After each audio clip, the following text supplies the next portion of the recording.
بسم اللہ الرحمن الرحیم۔ عذاب قبر کے ثبوت کی دوسری حدیث انس رضی اللہ عنہ سے روایت ہے۔ وہ بیان کرتے ہیں رسول اللہ صلی اللہ علیہ وسلم نے فرمایا، جب کسی انسان کو اس کی قبر میں رکھا جاتا ہے اور اس کے رفقا یعنی اس کے ساتھی وغیرہ اس کے دفن کے بعد اس سے واپس لوٹتے ہیں تو وہ انسان ان کے جوتوں کی آہٹ سنتا ہے۔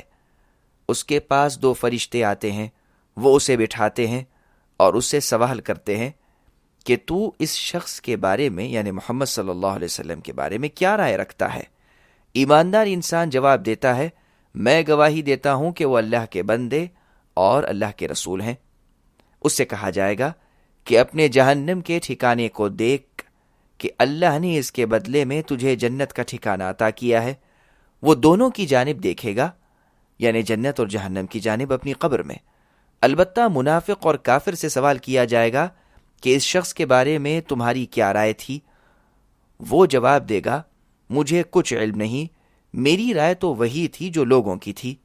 اسے کہا جائے گا کہ تو نے حق بات کا علم حاصل کیا اور نہ ہی تو نے قرآن پڑھا۔ چنانچہ اس کو لوہے کے ہتھوڑوں سے مارا جائے گا۔